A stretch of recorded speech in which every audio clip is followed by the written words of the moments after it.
देवेंद्र इस गांव का सब्जी बेचने वाला है। देवेंद्र जितना ईमानदार है उतना ही भोला भी है। गांव वाले उसे धोखा देते रहते हैं, लेकिन वो कुछ नहीं कह पाता। इस भोले लड़के को लेकर देवेंद्र की माँ बूढ़ी बहुत चिंतित रहती है। अच्छा माँ, चलो अब मैं जा रहा हूँ। देखो मैंने खाना वाना सब बनाकर रख दिया है, आप बढ़िया से खा लेना, ठीक है? आप बीमार हो तो इस हालत में कहीं भी काम पर मत निकल जाना। जोश जोश में निकल गए, नहीं नहीं नहीं नहीं, आराम करना है। और मैं दोपहर में आकर आपको फिर से खाना खिलाऊंगा, ठीक है ना? बोलो हाँ। किसने कहा कि मैं बीमार हूँ? थोड़ा बहुत जुकाम हुआ है, इतना क्या हुआ? तुम्हें इतना कष्ट करने की जरूरत नहीं है। मैं दोपहर में तुम्हारे यहाँ भात लेकर चली आऊंगी। बिल्कुल नहीं। अरे कविराज वैद्य जी ने आपको आराम करने के लिए कहा है ना। आप वैद्य की बात नहीं मानोगे, अपने आप से चलोगे क्या? देखो बात मानो तभी आप ठीक होगी। नहीं, जरूरी नहीं कि तुम दोपहर में आओ, मैं भात लेकर खुद चली आऊंगी। हो तुम इतना जिद क्यों करती हो माँ? अच्छे से जानती हो कि तुम्हें इतना काम करने में नहीं दूंगा, इसीलिए तो सुबह सुबह उठकर तुम्हारे लिए खाना बनाया हूं, फिर भी तुम ऐसी जिद कर रही हो। तुम्हारे हर काम में ज्यादा ही हल्ला होता है। घर का काम मैं देखती हूँ, तुम सब्जी का काम देखो, बस इतना ही काफी है। ओहो, इतनी बात मैं नहीं सुनना चाहता माँ। तुम क्या बोलूं, तुम्हारे बिना इस दुनिया में मेरा और कोई नहीं है, समझो ना। अगर तुम्हें कुछ हो गया तो मैं कैसे रहूंगा माँ? इस गांव में कोई मुझे पसंद नहीं करता और तुम भी ऐसी बातें करती हो। यही तुम्हारी सबसे बुरी आदत है। कहीं नहीं जाऊंगी तो काम कैसे चलेगा? तुम तो मेरे सबसे प्यारे बेटे हो। चलो अब सावधानी से जाना, दोपहर में आ जाना। हो ठीक है, लेकिन तुम भात लेकर मत जाना। मैं आकर साथ में खाना खाकर फिर जाऊंगा, ठीक है? ठीक है बेटा, वैसा ही होगा। अब जाओ, बहुत देर हो रही है। इतनी देर से दुकान खोलोगे तो कोई फायदा नहीं होगा। देवेंद्र पूरे दिन ज्यादा सब्जी बेच नहीं पाता। बेच भी लेता है तो गांव वाले उसे धोखा देते हैं। इसके कारण देवेंद्र बहुत दुखी रहता है।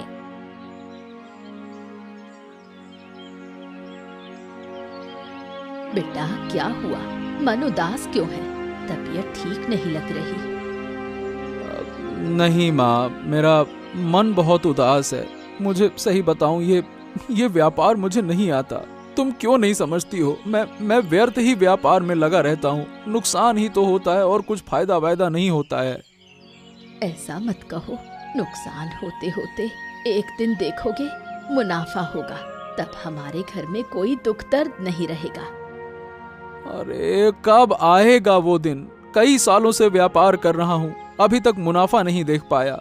कुछ ज्यादा नहीं बिका, जितना बिका भी तो वो लोग धोखा देकर चले गए। कोई पैसा नहीं देता, कोई सब्जी छुड़ा कर भाग गया। तुम किसी को कुछ कह नहीं पाते, इसलिए नुकसान होता है। अगर तुम बोल पाते तो अच्छा मुनाफा होता और गांव वाले तुमसे सब्जी खरीदते। मैं क्या करूं माँ? मैं न कुछ कर पाता हूँ, न किसी से कुछ कह पाता हूँ। क्या करूं माँ, तुम बताओ। मैं समझ ही नहीं पाता हूँ कि कौन सच बोलता है और कौन झूठ बोलता है। इसीलिए कहता हूँ कि मुझसे ये व्यापार नहीं होने वाला, मुझसे नहीं चलेगा। कोई बात नहीं, एक दिन जरूर आएगा जब तुम्हें तुम्हारी ईमानदारी का फल मिलेगा। हाँ ठीक है माँ, मैं तो तुम्हारे ऊपर ही भरोसा करता हूँ, पर कब तक गरीबी में जीवन बिताऊंगा ये मुझे समझ नहीं आता। ये सब तुम्हें नहीं सोचना चाहिए। तुम अपने हिसाब से व्यापार चलाओ। विक्रम और इंदिरा देवेंद्र के पड़ोसी हैं। दोनों ही देवेंद्र की सरल सपाट सोच पर तंज करते रहते हैं। वो हमेशा उसे धोखा देने का मौका तलाशते रहते हैं। और देवेंद्र दादा, क्या हाल चाल है? आज की बिक्री कैसी रही? जरूर आज खूब मुनाफा हुआ होगा। आज बाजार में लोग कम नहीं थे। हैं, बताओ बताओ। अरे क्या मुनाफा? क्या होता क्या है मुनाफा? कैसा होता है मुनाफा? कुछ नहीं हुआ, जैसा रोज होता है वैसा ही है। आज उससे भी कम हुआ बल्कि तो। हाँ, तुम तो जानते हो मेरी बिक्री ज्यादा नहीं होती है, फिर भी ऐसी बातें करते हो। अरे ये सब छोड़ो दादा, तुम हमको ना 2 किलो परवल दे दो। ये लो भाई, ये रही तुम्हारी 2 किलो परवल। हैं? ये 2 किलो है क्या? अरे गजब करते हो यार भैया, ये तुम झूठ बोल रहे हो साफ साफ। देख कर तो ऐसा नहीं लगता, लगता है कि ये आधा किलो से भी कम है। अरे क्या बात करते हो, आधा किलो से कम कहाँ है, ये पूरा का पूरा 2 किलो है। चाहो तो तुम्हारे सामने नापा है, देखो, मैं झूठ क्यों बोलूंगा। अरे मुझको विश्वास नहीं होता, देख कर तो लगता नहीं कि 2 किलो है। फिर से नापो। हाँ ये लो, एकदम 2 किलो, बल्कि थोड़ा सा ज्यादा ही है। तुम भी। अरे कोई ज्यादा नहीं है, गलत नाप रहे हो। मुझे जब देखकर नहीं लगता कि 2 किलो है तो मैं 2 किलो के पैसे नहीं दूंगा। 500 ग्राम सब्जी 2 किलो बताकर बेच रहे हैं, ज्यादा से ज्यादा 1 किलो के पैसे दूंगा, बता रहा हूं मैं। ये कैसी बातें कर रहे हो विक्रम, मैंने 2 किलो परवल दिया, तुम 2 किलो का पैसे क्यों नहीं दोगे? तुम्हारे सामने तौला भी मैंने, 1 किलो के क्यों दोगे? क्योंकि मुझे लगता है कि ये 1 किलो है इसलिए, और अगर ज्यादा बोलोगे तो आधा किलो का पैसा भी नहीं दूंगा, लेके चला जाऊंगा सब्जी, समझे? देखो तुम मुझे धोखा देने की कोशिश कर रहे हो साफ साफ। मैंने तुम्हारे सामान को मापा है, यहाँ 2 किलो परवल है और उससे ज्यादा ही है, ये देखो। अब अगर तुम 1 किलो का पैसा दोगे ना तो क्या बहुत ज्यादा बोल रहे हो? मैं तुमको एक भी पैसा नहीं दूंगा, मैं चला। लो, नहीं देता पैसे। देखो बाबू, हम इस गांव में कितने साल से रह रहे हैं, आप भी गांव के मोड़ल हैं, मुखिया हैं। इस गांव का भला बुरा तो आपको ही देखभाल करना चाहिए, है ना? अरे हाँ हाँ, बिल्कुल बिल्कुल, गांव का भला बुरा सब हमको ही देखना होगा। लेकिन तुम अचानक से ये उल्टी सीधी बातें काहे कर रहे हो? अरे क्यों ना कहूँ बाबू, वो देखो, वो एक पागल आदमी है जो पूरे दिन बाजार में सब्जी लेकर बैठा रहता है और माहौल को खराब करता है। उसकी वजह से गांव वाले सब नाराज हैं। किसकी बात कर रहे हो? देवेंद्र की? अरे पर मैं जानता हूँ कि वो तो मतलब अच्छा आदमी है, खराब क्या है, दिक्कत क्या है? अच्छा, कोई अच्छा नहीं है वो। अगर आप खुद आकर बाजार देखते तो पता चलता। वो सिर्फ सड़ी गली सब्जी बेचता है, ऊपर से लोगों को धोखा देता है। अब आप बताओ, उसके जैसे लोग इस गांव में रहना चाहिए क्या? अगर ऐसा करता है तो मतलब ऐसा तो नहीं करना चाहिए, फिर ये ठीक बात नहीं है। अब बताओ किया क्या जाए? अरे करना क्या है, मैंने उससे 2 किलो परवल को बोला, आधा किलो को वो 2 किलो बताकर मेरे से 2 किलो के पैसे ले रहा था। ऐसे लोगों को सीधा गांव से निकालना होगा, तभी समस्या खत्म होगी। अब देखो, एक परिवार को गांव से निकालना आसान नहीं है। अरे आप ये सब मुझ पर छोड़ दो बाबू, मैं उसे ऐसा फंसाऊंगा कि वो गांव छोड़कर भागे बिना नहीं बचेगा। ठीक है, जैसा तुम चाहो, पर ज्यादा नुकसान मत करो, नहीं तो उल्टा असर होगा। लोगों को इतना नुकसान नहीं पहुंचना चाहिए, समझ गए? अरे नहीं नहीं नहीं, मैं कुछ बुरा नहीं करूंगा। मैं चाहता हूँ कि वो इस गांव से चला जाए, तब जाकर गांव में शांति आएगी।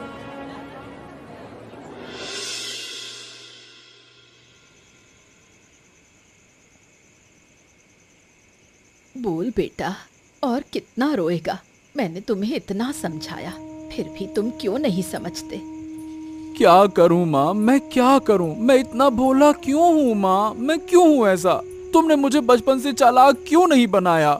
चालाक बनाया होता तो मुझे इतना अपमान सहना नहीं पड़ता ना। यही सही मौका है, अब तुम सरल सपाट हो। लोगों का तुम्हारे साथ कैसा व्यवहार है ये देख पा रहे हो, कौन कैसा है ये भी समझ रहे हो। मुझे इस तरह का मौका बिल्कुल नहीं चाहिए। तुम्हें अभी पता नहीं है माँ, गांव वाले मेरे साथ कैसा व्यवहार करते हैं। मुझे बेवकूफ समझकर क्या क्या तो भी कहते हैं। मुझे क्या बुरा नहीं लगता माँ, बताओ? मुझे पता है तुम्हें बहुत बुरा लगता है, लेकिन लोग इसे नहीं समझते, ये सब मानना पड़ता है।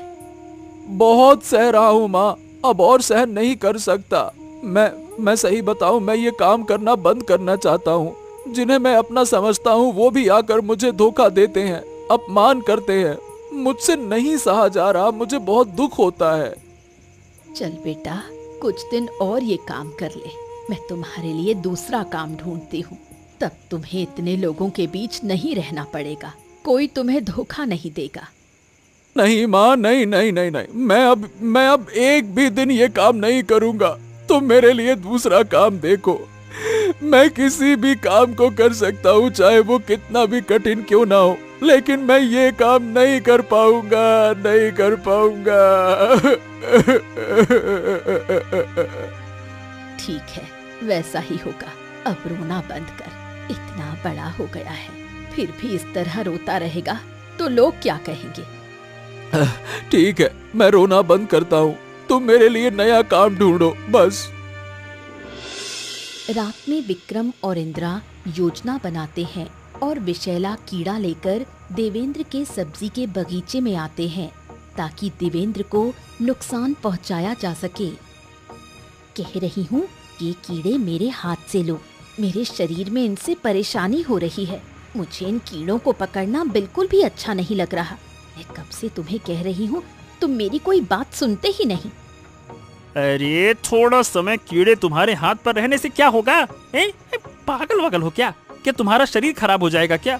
और वैसे भी ये कीड़े मैंने तुम्हारे हाथ पर ऐसे ही नहीं दिए हैं, कागज में लपेट कर दिए हैं। फिर भी तुम्हें ये खरखराहट क्यों हो रही है? तुम समझते क्यों नहीं? तुम्हें कीड़ों से डर नहीं लगता, लेकिन मुझे इनसे बहुत डर लगता है। इसलिए मुझे ऐसा लग रहा है, अब ज्यादा बात मत करो, मेरे हाथ से ये कीड़े लो, नहीं तो मैं अभी यहाँ से चली जाऊंगी। अरे तो क्या तुम यहाँ पे मुझसे झगड़ा करने आई हो क्या?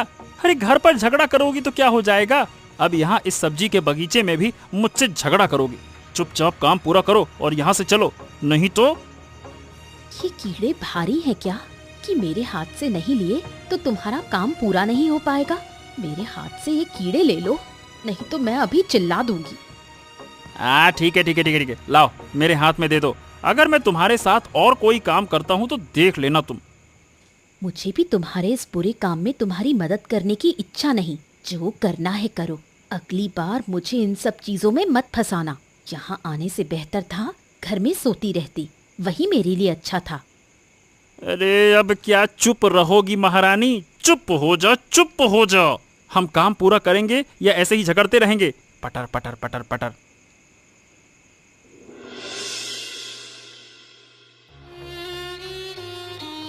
सुबह सब्जी के बगीचे की ऐसी हालत देखकर बूढ़ी और देवेंद्र को बहुत दुख होता है। पूरे बगीचे में एक भी सब्जी बची नहीं है। ये क्या है? इतने सारे कीड़े कहाँ से आ गए? और देखो हमारे बगीचे का क्या हाल कर दिया है। अचानक इतने सारे कीड़े आना ठीक नहीं है। पता नहीं कब आए माँ, कल शाम को ही तो मैंने बगीचे को ठीक ठाक से देखा था। तो ये काम तो रात में हुआ होगा, पर इतने सारे कीड़े कैसे आए? और ये सामान्य कीड़े नहीं है, ये जहरीले कीड़े हैं। अगर कोई सामान्य आदमी ये सब्जी खाए तो उसकी तबीयत बहुत खराब हो जाएगी। अरे मुझे लगता है कि शायद चलते चलते हमारे बगीचे तक आ गए होंगे। अगर ये कीड़े खुद चलते हुए आते तो पूरे बगीचे में इतने सारे कीड़े नहीं होते। जरूर कोई दुश्मन हमारे बगीचे में ये कीड़े छोड़ गया है। क्या बात कर रही हो? पर ऐसा कौन करेगा? हम किसी को नुकसान तो नहीं पहुंचाते, किसी से हमारी कोई दुश्मनी भी नहीं रखते। जो लोग हमें पसंद नहीं करते वो ऐसा जरूर कर सकते हैं। ये बात तुम समझे नहीं क्या? तुम्हारे साथ ये क्या हुआ है, तुम समझ नहीं पा रहे? अरे माँ, मतलब वो थोड़े बहुत छोटे मोटे बुरे काम थे, लेकिन इतने बड़े काम के लिए कोई ऐसा करेगा? बाप रे बाप, अब क्या करें माँ? मुझे कुछ समझ नहीं आ रहा। अब हम जीवन कैसे चलाएंगे? नया काम शुरू करने में भी तो काफी समय लगेगा। मेरा सब्जी का बगीचा कैसे खत्म हो गया? चलो माँ, पहले इन जहरीले कीड़ों को मारने की कोशिश करते हैं, नहीं तो पूरे गांव में फैल जाएंगे। क्या हुआ बेटे? तुम दोपहर में नदी के किनारे दुखी होकर क्यों बैठे हो? बताओ, मुझे अपना दुख बताओ, किस बात का दुख है? क्या बताऊं, कल रात मेरा सब्जी का बगीचा नष्ट हो गया, इसीलिए मेरा मन खराब है। क्या बात कर रहे हो? कैसे नष्ट हुआ? किसी ने तुम्हारा नुकसान किया क्या? या किसी पर तुम्हारा कोई आरोप है? बताओ। मुझे तो कुछ नहीं पता कि किसने किया, पर मैं किसी पर आरोप नहीं लगाता। शायद ये मेरी किस्मत थी, इसीलिए ऐसा हुआ। अरे तुम तो बहुत अच्छे लड़के हो। तुम्हारे जैसे ही एक लड़के की मुझे तलाश है। मेरे पास कुछ ऐसा है जो मैं देने के लिए एक अच्छे इंसान की खोज में हूँ। सही बताऊं तो मैं कोई अच्छा इंसान नहीं हूँ, बेवकूफ हूँ मैं, बेवकूफ। पूरा गांव मेरा मजाक उड़ाता है। आपकी चीज मैं सही तरीके से संभाल भी नहीं पाऊंगा। मैं इस लायक नहीं हूँ, मैं किसी लायक नहीं हूँ, कुछ नहीं हूँ, मैं नहीं हूँ। शांत शांत शांत शांत। तुम सब संभाल सकते हो और सही तरीके से प्रयोग भी कर सकते हो। मुझे पूरी उम्मीद है, मैं देख सकता हूँ। नहीं नहीं नहीं नहीं, मुझे कुछ नहीं चाहिए। अगर मैं कुछ भी लूंगा तो माँ फिर मुझे डांटेगी। वो नहीं डांटेगी, पहले ये चीज तो देखो, शायद तुम्हारी माँ भी इसे पहचान ले। ये देखो, इसे ले जाओ। नहीं नहीं नहीं, मुझे नहीं चाहिए। आप बस हमें आशीर्वाद दो कि हमारा घर फिर से खुशहाल हो जाए, बस। मैंने तुम्हें आशीर्वाद दिया। आज से तुम अपनी सब्जी का काम फिर से शुरू करो।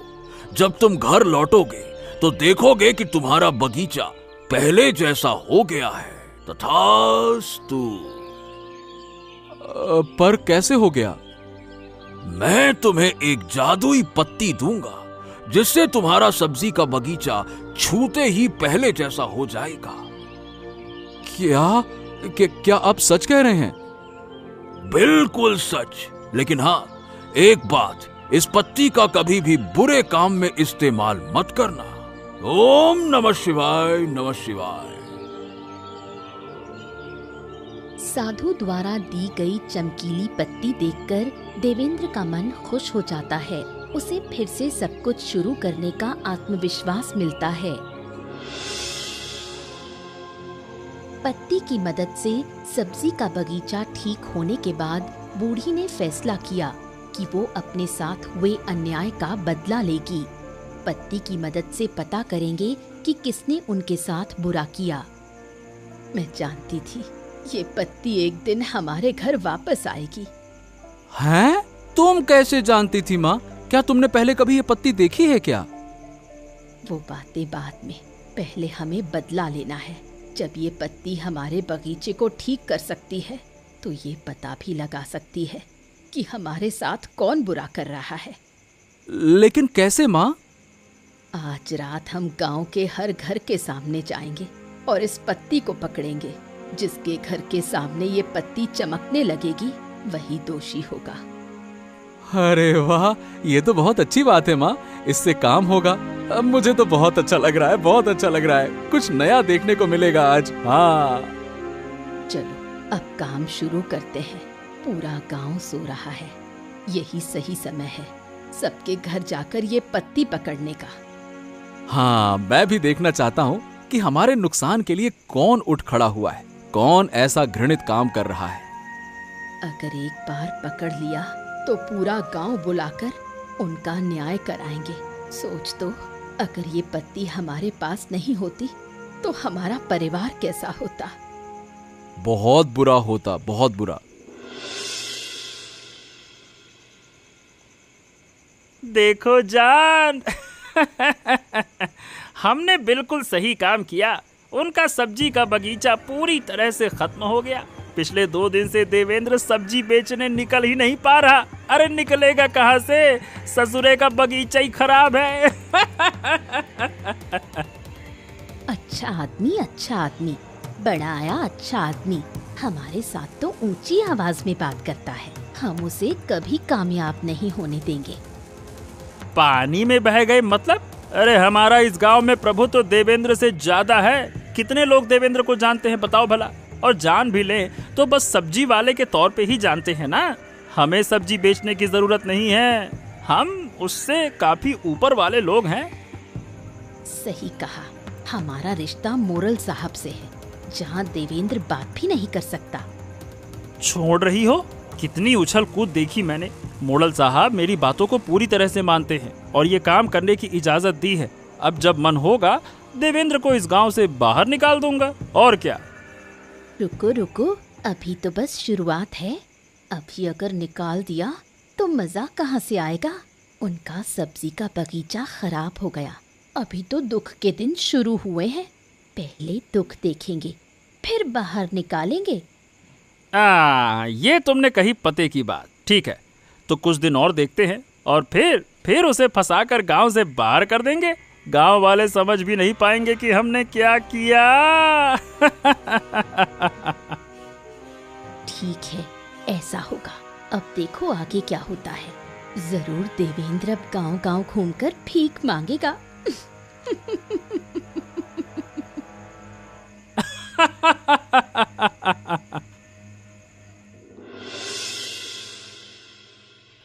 हाँ माँ, जब से ये पत्ती हमारे घर में आई है, आहा, तभी से गांव वाले मुझे प्यार करने लगे हैं। मैं सबकी मदद करने की कोशिश करता हूँ। हाँ, तुझे प्यार करते हैं, इसका कारण ये है कि तू सबकी मदद करता है। पहले तो मदद करने की हालत नहीं थी। पहले तो मेरे घर में ही अभाव था। गांव वालों की हम क्या ही मदद करते।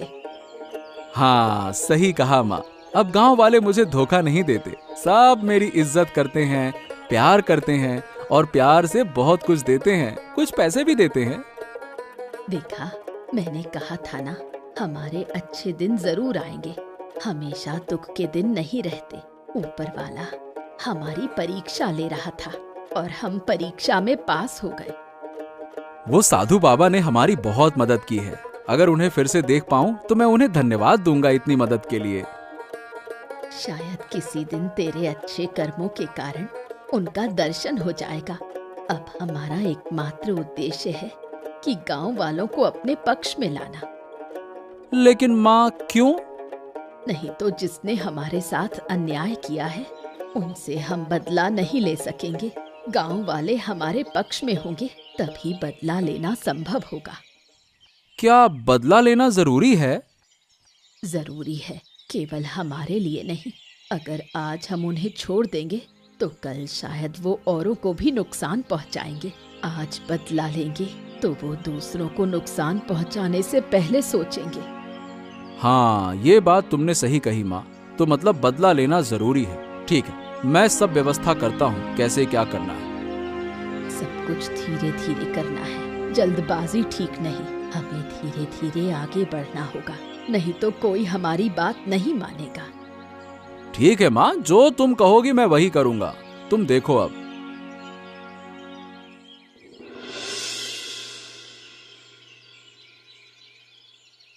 देवेंद्र के अच्छे काम देखकर विक्रम का परिवार और भास्कर बाबू खुद शर्मिंदा हो गए। वो फैसला करते हैं कि देवेंद्र के परिवार के पास जाकर माफी मांगेंगे। अरे मोड़ल मशाह, मुखिया जी, आप मेरे घर पर। मेरा सौभाग्य है कि आप पधारे। मतलब मैंने कभी कल्पना नहीं की थी कि आप स्वयं मेरे घर पर आएंगे। आइए ना, आइए आइए, बैठिए बैठिए बैठिए। कहाँ बैठाऊं आपको? मैं क्या अम्मा, अरे। शांत शांत शांत, इतना उत्साहित होने की जरूरत नहीं है। अच्छा सुनो, मैं बैठने नहीं आया, किसी और दिन आकर तुम्हारे घर बैठूंगा। अभी तो केवल माफी मांगने आया हूँ। बस मुझे माफ कर दो। हैं? माफी? क्यों? आपने क्या गलत किया? विक्रम और इंदिरा ने जो बुरा काम किया तुम्हारे साथ, मैं भी उसका भागीदार हूँ। मैंने उन्हें तुम्हें नुकसान पहुंचाने को कहा था, लेकिन मैंने सोच समझकर नहीं किया ये। ओह, विक्रम का तो मुझे पता था, लेकिन आपका मुझे नहीं पता था कि आप भी। खैर, अब जब आप खुद ही माफी मांगने आए हैं तो मैं क्या कहूँ। अरे बस तुम ये कह दो कि तुम हमको माफ कर रहे हो। बस हम तुम्हें बेवजह गलत समझ बैठे। हमें लगा तुम अलग तरह के इंसान हो, लेकिन तुम जो गांव में मदद कर रहे हो ना, वो देखकर हमें वाकई में शर्म महसूस हुई। हाँ, अब हमें समझ में आ गया भाई, हमें माफ कर दो। हमने तुम्हारा बहुत नुकसान किया, तुम्हें बहुत बुरा भला कहा। क्या है कि मैं तो माफ कर दूंगा, लेकिन मेरी माँ माफ नहीं करेगी। अगर आप गांव वालों के सामने सभा बुलाकर अपनी गलती स्वीकार कर लें, तभी मेरी माँ माफ करेगी। हाँ तो ठीक है ना, कर देंगे। अब माँ की इच्छा है तो पूरी कर देंगे। चल विक्रम, चल।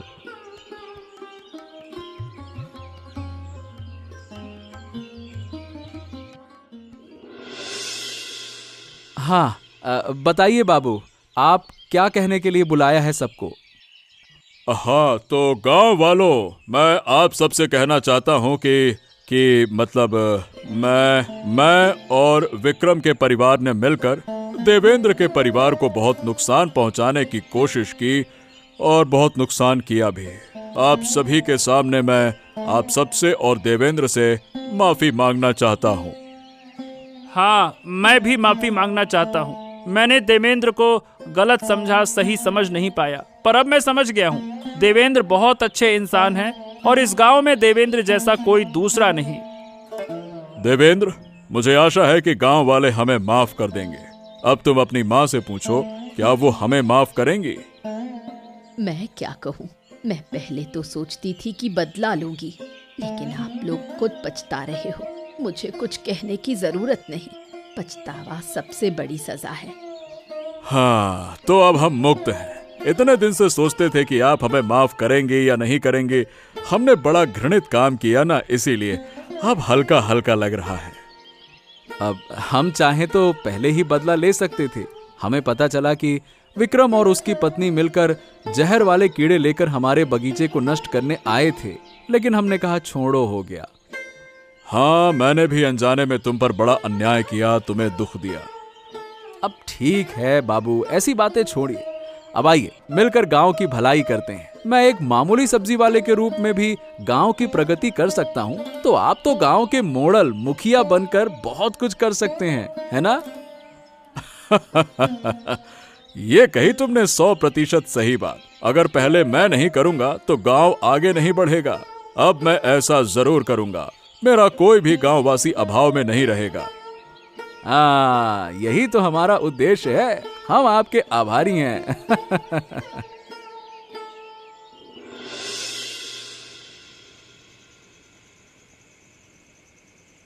सभी झंझटों के बाद बूढ़ी अब जादुई पत्ती का रहस्य खोलती है। ये पत्ती देवेंद्र के पूर्वजों की एक विरासत है। तूने मुझसे पूछा था ना इस जादुई पत्ती के बारे में, तब मैंने कुछ नहीं कहा क्योंकि हालात तनावपूर्ण थे। अब जब सब ठीक है, तब मैं तुझे इसका असली रहस्य बता सकती हूँ। जरूर माँ, मैं जानना चाहता हूँ, बताओ ना, ये पुत्ती इतनी खास क्यों है? ये कोई साधारण पुत्ती नहीं हो सकती, बताओ ना। बिल्कुल सही, वो साधु बाबा कोई सामान्य इंसान नहीं। वो साधु बाबा हमारे पूर्वजों की सेवा करते आए हैं और वो पत्ती हमारी पूर्व पीढ़ी की विरासत है। पूर्वज? ये किसी परी कथा जैसा लगता है ना? सही कहा, ये एक परी कथा जैसा है। हमारी असली जिंदगी में भी ऐसी घटनाएं होती हैं जिनका मेल वास्तविकता से नहीं होता। ऐसा लगता है जैसे कहानी हो। तो वो साधु बाबा इतने सालों बाद फिर क्यों आए? इस पत्ती का सही वारिस अब तक नहीं मिला। जब साधु बाबा ने देखा कि तू असली वारिस है, तो वो आए और वो पत्ती तुझे दी। क्या? माँ, मैं कैसे असली वारिस? मेरे पिता, चाचा, दादा तो थे। वो सब थे, लेकिन तेरे जैसा स्वच्छ मन वाला कोई नहीं था। अगर ये पत्ती उनके हाथ में जाती तो वो इसका गलत इस्तेमाल करते।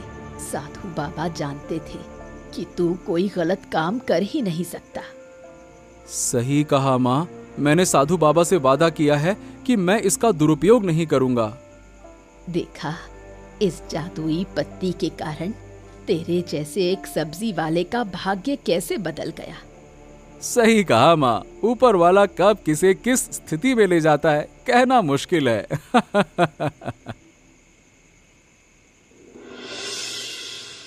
सभी बाधाएं पार करके देवेंद्र फिर से अपनी सब्जी के व्यापार में जुट गया। अच्छे अवसर के बावजूद देवेंद्र अपनी जड़ें नहीं भूल पाया। उसने तय किया कि वो हमेशा सब्जी वाला ही रहेगा। क्या बात है देवेंद्र, आज सुबह सुबह तुम सब्जी बेचने क्यों आ गए? और क्या बताऊं बाबू, थोड़ी देर में यहाँ लोगों का आना जाना शुरू हो जाएगा, तब गरीब दुखियों को शर्म महसूस होगी आने में, इसीलिए वो सुबह सुबह ही आ जाते हैं और मैं उन्हें सब्जी दे देता हूँ। अरे वाह वाह वाह, क्या सोच है तुम्हारी, क्या सोच है। जवाब नहीं, हम तुम्हारे जज्बात अब तक समझ नहीं पाए थे। तुम्हारे कारण आज मैं खुद ही बाजार में आकर तुमसे सब्जी खरीद रहा हूँ। सिर्फ तुम्हारे कारण आया हूँ। हाँ, सही कहा। अब से हम धोखा नहीं देंगे, हम सही दाम देंगे। 500 ग्राम का 500 ग्राम और 2 किलो का 2 किलो पैसा देंगे। हाँ। हमेशा मुझसे ही सब्जी मत खरीदना, अन्य सब्जी वाले हैं उनसे भी कभी खरीद लेना, उनको भी अच्छा लगेगा। देखा, अपने नुकसान के बारे में सोचे बिना दूसरों का ख्याल रखते हो तुम्हारे जैसे लोग दुर्लभ हैं देवेंद्र। अरे ये कोई बड़ा काम नहीं है, ये सिर्फ इंसानों का साथ देना है ताकि वो दुखी ना हो। मैं जानता हूँ अभाव में रहना कितना दुखदायक होता है, किसी से हाथ भी नहीं फैलाया जा सकता। सही कहा, मैं तुम्हारे प्रति खुश हूँ और अब गांव की उन्नति के लिए जागरूक हूँ। क्या कहते हो विक्रम? हाँ बाबू, अब हम सब मिलकर गांव के विकास में काम करेंगे। हाँ। इसके बाद गांव के सभी लोग एकजुट होकर गांव के विकास में लगे। सबके मुख पर केवल एक ही बात थी, देवेंद्र की महानता। पर देवेंद्र जानता था इसका असली कारण क्या है। देवेंद्र और बूढ़ी मिलकर उस जादुई पत्ती की देखभाल करते रहे। ऐसे ही मजेदार कहानियां देख